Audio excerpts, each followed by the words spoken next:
PSL के वो कौन से प्लेयर्स हैं जिन्होंने इस लीग में तो कमाल किया ही, लेकिन हैरानी नहीं होगी अगर आने वाले समय में वो पाकिस्तान के लिए टी20 वर्ल्ड कप खेलते हुए भी नजर आ सकते हैं। तो चलिए कुछ ऐसे ही टॉप प्लेयर्स की बात करते हैं जिन्होंने अपने परफॉर्मेंस से इस पूरे सीजन में इंप्रेस किया और जिसके बदले अब उन्हें पाकिस्तान के लिए टी20 वर्ल्ड कप खेलने का मौका मिल सकता है। तो चलिए सबसे पहले इस लिस्ट में एक ऐसे खिलाड़ी का नाम है जिन्होंने पीएसएल का ये सीजन एक ओवरसीज खिलाड़ी के तौर पर खेला। जी हाँ, पीएसएल 9 के बैटर ऑफ द टूर्नामेंट यानी उस्मान खान का। अब उस्मान खान ने इस पूरे सीजन में अपनी हार्ड हिटिंग एबिलिटी से सभी को इंप्रेस किया।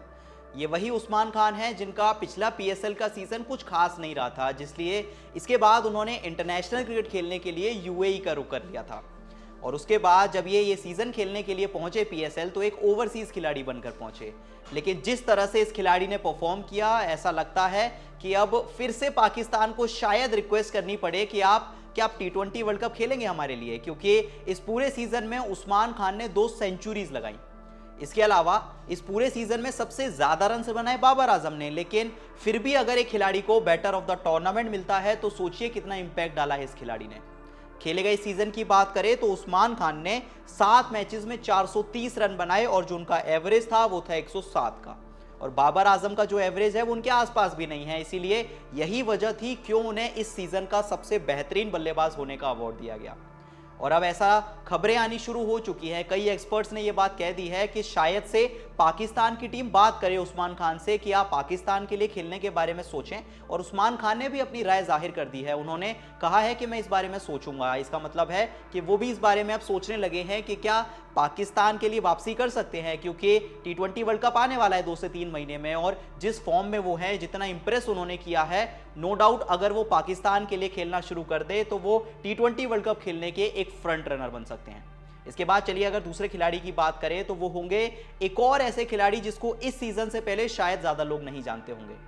इस सीजन में सेकंड लीडिंग विकेट टेकर यानी कि मोहम्मद अली। जी हां, ये वही गेंदबाज है जिसे फाइनल में मुल्तान सुल्तान्स के कप्तान यानी कि मोहम्मद रिजवान ने 8 रन डिफेंड करने का जिम्मा सौंपा था। और जरूर वो डिफेंड तो नहीं कर पाए आखिरी ओवर में 8 रन को, लेकिन 8 रन होने के बावजूद इसी गेंदबाज की ये काबिलियत थी कि वो आखिरी गेंद तक इस मैच को लेकर गए। और आखिरी गेंद पर अगर हुनैन शाह ने वो चौका नहीं लगाया होता तो शायद से मोहम्मद अली ने वो करके दिखा दिया होता जिसकी उम्मीद किसी ने नहीं की होगी। इसके अलावा अगर पूरे टूर्नामेंट की बात करें तो उसामा मीर के बाद सबसे ज्यादा विकेट इस टूर्नामेंट में चटकाए मोहम्मद अली ने। खेले गए अगर मोहम्मद अली के 12 मैचेस की बात करें तो उन्होंने 19 विकेट चटकाए। और इसी के साथ सबसे बड़ी एबिलिटी मोहम्मद अली की है कि वो किसी भी फेज में गेंदबाजी कर सकते हैं। अगर आप उनके शुरुआत के 3 या 4 मैचेस उठाएंगे तो किसी भी मैच में वो विकेटलेस नहीं गए। शुरुआती सभी मैचेस में उन्होंने 2-2 विकेट चटकाए, क्वेटा के अगेंस्ट 3 विकेट चटकाए।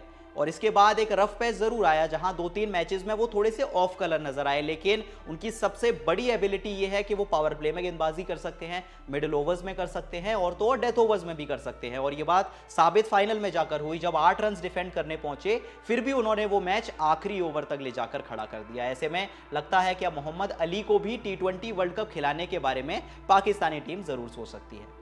अब ये 2 तो ऐसे प्लेयर्स हो गए जिनके बारे में शायद आप ना जानते हो इस सीजन से पहले, या फिर आपने इन प्लेयर्स के बारे में ना सुना हो। अब 2 ऐसे प्लेयर्स की बात करते हैं जिन्हें आप शायद सालों से जानते हैं। और पहला नाम है मोहम्मद आमिर का। जी हाँ, ये वही मोहम्मद आमिर हैं जो कि पाकिस्तान के मिस्टर आईसीसी रह चुके हैं। वो 2017 की चैंपियंस ट्रॉफी आपको याद ही होगी, जब पाकिस्तान को टाइटल जिताने में मोहम्मद आमिर का ही एक बहुत बड़ा रोल रहा था। लेकिन उसके बाद उन्होंने टीम छोड़ने का फैसला कर लिया, उन्होंने बाहर जाने का फैसला कर लिया और पाकिस्तान की टीम उसके बाद मोहम्मद आमिर का चैप्टर क्लोज कर चुकी थी। लेकिन इसके बाद आईएल टी20 लीग की शुरुआत हुई और पाकिस्तान के जो करंट टी20 कैप्टन हैं यानी शाहीन शाह अफरीदी मोहम्मद आमिर के साथ ही खेले। और दोनों की ऐसी जोड़ी जमी कि शाहीन शाह अफरीदी ये कहने पर मजबूर हो गए कि मैं बात करने की कोशिश करूंगा कि मोहम्मद आमिर एक बार फिर आप पाकिस्तान के लिए खेलें और एक बार फिर शायद टीम को आपकी ज़रूरत है। और ऐसे में हैरानी नहीं होगी क्योंकि जिस हिसाब से उनकी फॉर्म चल रही है, जिस हिसाब से अभी भी वो स्पीड के साथ गेंदबाजी कर रहे हैं, ऐसा लगता है कोई बड़ी बात नहीं है अगर वो टीम में वापसी कर ले तो टी20 वर्ल्ड कप में वो शाहीन शाह अफरीदी के साथ पैरअप करने के बहुत अच्छे विकल्प साबित हो सकते हैं।